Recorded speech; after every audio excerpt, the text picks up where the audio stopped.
ഈ പടത്തിൻ്റെ റിവ്യൂ ഞാൻ ചെയ്യുന്നതെന്ന് പറഞ്ഞാൽ ഇപ്പോൾ ഒരു 2 ദിവസം കഴിഞ്ഞ്. അപ്പോൾ എല്ലാവർക്കും റിവ്യൂ ഒക്കെ എല്ലാവരും മനസ്സിലായി കാണും. ഞാനൊരു വെറൈറ്റി ആയിട്ട് ചെയ്യണമെന്നൊരു ആഗ്രഹം ഉണ്ടായിരുന്നു. പക്ഷേ അത് പറ്റിയില്ല. അതുകൊണ്ടാണ് ഇപ്പോൾ നോർമലായിട്ട് ചെയ്യുന്നത്. അപ്പോൾ വീഡിയോ നിങ്ങളോട് ഒന്ന് കാണുക. ഹായ്, പുതിയ വീഡിയോയിലോട്ട് സ്വാഗതം. ഇന്ന് വന്നിരിക്കുന്നത് പ്രേമിലു റിവ്യൂലോട്ടാണ്. പ്രേമിലു ഡയറക്ടർ ഗിരീഷ് AD, പ്രൊഡ്യൂസർ 3 പേരാണ് ചെയ്തിരിക്കുന്നത്. 1 ഫഹദ് ഫാസിൽ, 2 ദിലീഷ് പോത്തൻ, 3 ശ്യാം പുഷ്കർ. മ്യൂസിക് ചെയ്തിരിക്കുന്നത് വിഷ്ണു വിജയ്. പിന്നെ എൻ്റെ അകത്ത് സ്റ്റാറിംഗ് എന്ന് പറഞ്ഞാൽ എല്ലാവർക്കും അറിയാമല്ലോ, നെസ്ലൈൻ, മമിത ബൈജു, ഇവരാണ് മെയിൻ ക്യാരക്ടർ ചെയ്തിരിക്കുന്നത്. ഈ പടം എങ്ങനെയുണ്ടെന്ന് ചോദിച്ചാൽ എനിക്ക് നല്ല രീതിയിൽ ഇഷ്ടമായി. ഈ പടം എന്ന് പറഞ്ഞാൽ എല്ലാ വൺ സൈഡ് ലവർക്കും എല്ലാ സിംഗിളുകൾക്കും ഈ പടം നല്ല രീതിയിൽ ഇഷ്ടപ്പെടും. ഇനി 2 പേർക്കും ഉള്ളവർക്കാണെങ്കിൽ ഇതെങ്ങനെ ഇഷ്ടപ്പെടുമെന്ന് എനിക്കറിയത്തില്ല. അപ്പോൾ പടം എനിക്ക് നല്ല രീതിയിൽ ഇഷ്ടമായി. ഈ പടത്തിൻ്റെ തുടക്കം നെസ്ലൈൻ ബിടെക്കിൻ്റെ ആനുവൽ ഡേ ആണ്. അന്ന് ഒരു പെൺകുട്ടിയോട് പ്രപ്പോസ് ചെയ്യുന്നത്. അതായത് 4 വർഷത്തിന് ശേഷമാണ് പ്രപ്പോസ് ചെയ്യുന്നത്. ഇത് പെൺകുട്ടിക്കും അറിയത്തില്ല, ഇവനും അറിയത്തില്ല. പക്ഷേ ഇവനാണെങ്കിൽ സച്ചിൻ, നെസ്ലൈൻ്റെ ക്യാരക്ടർ സച്ചിൻ. അപ്പോൾ ഇവന് ഒരു റിലേഷൻഷിപ്പ് ഉണ്ടാവണമെന്ന് ആഗ്രഹമുണ്ട്. പക്ഷേ ഒന്നും സെറ്റാവുന്നില്ല. ഇതാണ് തുടക്കം. അപ്പോൾ അവൻ്റെ ഒരു ക്യാരക്ടർ ഏകദേശം പ്രേക്ഷകർക്ക് മനസ്സിലാക്കി കൊടുക്കുക. സച്ചിൻ എന്ന് പറഞ്ഞാൽ ഈ UK പോകാൻ ആഗ്രഹിക്കുന്ന ഒരു വ്യക്തി, പക്ഷെ ഒന്നും നടക്കുന്നില്ല. പൈസയുടെ കാര്യം വെച്ചാൽ ഒന്നും നടക്കുന്നില്ല. അപ്പോൾ അതൊന്നും സെറ്റാകുന്നില്ല. പിന്നെ പോകുന്നത് ഇവൻ്റെ ഒരു ഫ്രണ്ടിനെ കാണുന്നു. സച്ചിൻ്റെ ഫ്രണ്ട് അമലിൻ്റെ ക്യാരക്ടർ ചെയ്തിരിക്കുന്നത് സംഗീത് പ്രദീപ് ആണ് ഇതിൻ്റെ സച്ചിൻ്റെ ഫ്രണ്ടായിട്ടുള്ളത്. അമലിനെ കാണുന്നത്. അമലുമായിട്ട് കാര്യം കോൺവെർസേഷൻ്റെ ഇടയ്ക്കാണെങ്കിൽ അമലിന് ഹയർ സ്റ്റഡിക്ക് പോകണം, MTechന് പോകണം. അങ്ങനെയാണ് ഇപ്പോൾ ഹൈദരാബാദിന് നീറ്റിൻ്റെ ഒരു എക്സാം ഉണ്ട്, അത് ക്ലിയർ ചെയ്യാൻ വേണ്ടി കോച്ചിങ്ങിന് പോകുന്നത്. ഇപ്പം ഇവനെ കൊണ്ട് വിളിച്ച് കൊണ്ടുപോകുന്നത്. അങ്ങനെയാണ് അവിടെ പോയി ഹൈദരാബാദിൽ നടക്കുന്ന ഓരോ സ്റ്റോറിയാണ് പടത്തിൻ്റെ ഒരു പശ്ചാത്തലം എന്ന് പറയുന്നത്. പിന്നെ വേറൊരു കാര്യം എന്ന് പറഞ്ഞാൽ ഇത് ഗിരീഷ് ADയുടെ പഴയ സിനിമകളൊക്കെ നോക്കിക്കഴിഞ്ഞാൽ അറിയായിരിക്കും. രണ്ടാമത്തെ സിനിമ തണ്ണീർമത്തൻ ദിനങ്ങൾ, പിന്നെ 3ാമത്തെ സിനിമ സൂപ്പർ ശരണി. അതിനുശേഷം വന്നെയാണ് ഇപ്പോൾ ഇത് പ്രേമലു എന്ന് പറഞ്ഞ സിനിമ.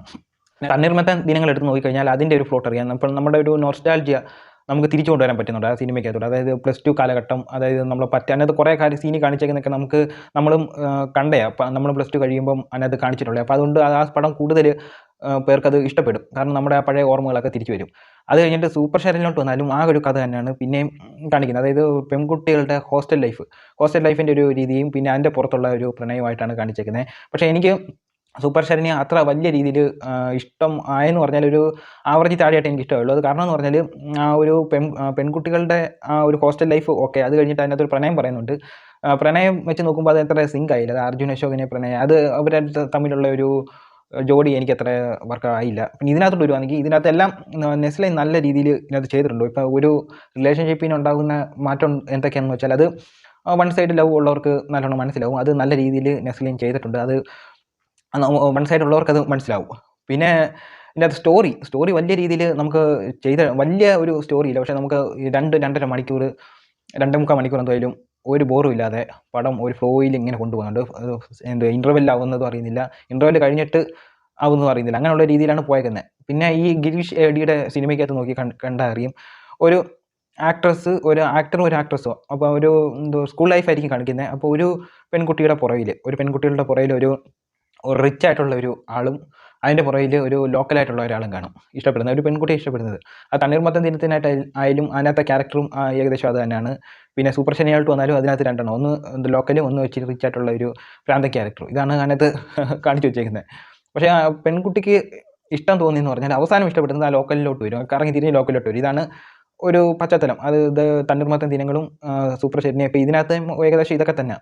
പക്ഷേ അതിനകത്ത് കാണിച്ചു വെച്ചേക്കുന്ന ഓരോ കോമഡി കൗണ്ടറടി, അതാണ് കൂടുതലും ചിരിക്കാനുള്ളത്. തുടക്കം തൊട്ട് അവസാനം വരെയും ചിരിയോടെ ഇതാണ്. പിന്നെ ADയുടെ സിനിമയ്ക്കകത്ത് വേറെ ഒരെണ്ണമെന്ന് പറഞ്ഞാൽ കല്യാണം അത് മസ്റ്റാണ്. രണ്ടാമത്തെ അതിനകത്ത് +2 ലൈഫിലുള്ള എല്ലാവരും കൂടി പോകുന്ന ഒരു ഇത് കാണിക്കുന്നുണ്ട്. കല്യാണവും കാണിക്കുന്നുണ്ട്.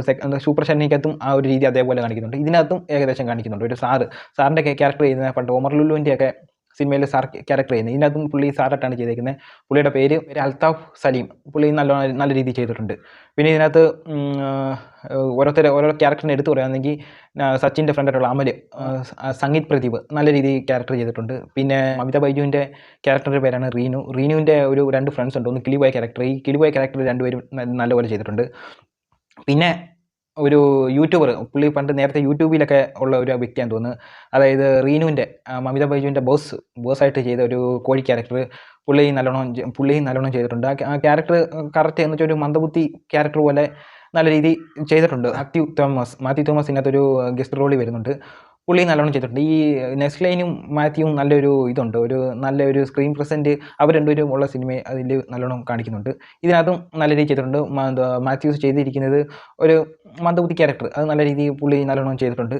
പിന്നെ ടോട്ടലി എനിക്ക് നല്ല രീതിയിൽ ഇപ്പോൾ എല്ലാവർക്കും നല്ല, ഞാൻ പറഞ്ഞവർക്കെല്ലാം നല്ല രീതിയിൽ ഇഷ്ടപ്പെടാം, തിയേറ്ററിൽ പോയി നല്ലോണം ചിരിച്ച് ആസ്വദിച്ച് കാണാൻ പറ്റിയ ഒരു സിനിമയായിട്ടാണ് എനിക്ക് തോന്നിയിട്ടുള്ളത്. പിന്നെ ഇതിനകത്ത് ഒരു കാര്യം എന്ന് പറഞ്ഞാൽ തണ്ണീർമത്തൻ ദിനത്തിനകത്തുള്ള 2 പേരെ ഇതിനകത്ത് കാണിക്കുന്നുണ്ട്. അപ്പം ബാക്കിയുള്ളവരെയും കൂടെ അതിനകത്ത് മാത്യൂസിൻ്റെ തണ്ണീർമത്തൻ ദിനത്തിനകത്ത് മാത്യൂസിനെ എൻ്റെ 3-4 ഫ്രണ്ട്സ് ഉണ്ടല്ലോ, നെസ്ലൈൻ അല്ലാതുള്ള അവരെയും കൂടെ അതിനകത്ത് കാണിച്ചെങ്കിൽ നല്ലതായിരുന്നു. പിന്നെ തണ്ണീർമത്തനകത്തുള്ള ഒരാളുണ്ട്, പക്ഷേ പേരെനിക്ക് ഓർമ്മയില്ല. പുള്ളിയും നല്ല രീതിയിൽ ചെയ്തിട്ടുണ്ട് നെസ്ലൈൻ്റെ ഫ്രണ്ടായിട്ട്. പക്ഷേ മറ്റവരെയും കൂടെ ഇതിനകത്തോട് ഉൾപ്പെടുത്തിച്ചെങ്കിൽ. പിന്നെ അവസാനമായിട്ട് ഇതിൻ്റെ ഡയറക്ടർ ഗിരീഷ് എഡിയോട് പറയാനുള്ളതെന്ന് പറഞ്ഞാൽ, ഇപ്പം തണ്ണീർമത്തൻ ദിനത്തിൻ്റെ ഒരു സെക്കൻഡ് പാർട്ടും കൂടി വന്നാൽ നല്ലതായിരിക്കും. അവരുടെ ഒരു കോളേജ് ലൈഫ് കാര്യം പറയുന്നത്. അപ്പോൾ അതിനകത്ത് പഴയതിനകത്തുള്ള തണ്ണീർമത്തൻ ദിനത്തിനകത്തുള്ള എല്ലാവരെയും ഇതിനകത്ത് തണ്ണീർമത്തൻ ദിനത്തിനകത്തുള്ള എല്ലാവരെയും രണ്ടാമത്തെ പാർട്ടിനകത്തും നമുക്ക് കാസ്റ്റ് ചെയ്യാൻ പറ്റും. അപ്പോൾ അങ്ങനെ ഒരു പടം കൊണ്ടുവന്നാൽ നല്ലതായിരിക്കും. അത് എത്രയും പെട്ടെന്ന് വന്നാൽ നല്ലതായിരിക്കും. അല്ലെങ്കിൽ പിള്ളേരെല്ലാം വലുതായിട്ട് പിന്നെ കാര്യമില്ല. ഇപ്പോൾ ഇത്രയേ ഉള്ളൂ പറയാം. അപ്പം പടം എനിക്ക് അടിപൊളിയായിട്ട് ഇഷ്ടപ്പെട്ടു. അപ്പം എല്ലാവരും കാണാത്തതും കൂടെ ഒക്കെ കാണാൻ നോക്കുക. അപ്പം അടുത്തൊരു വീഡിയോ വരുന്നവരെ ബൈ.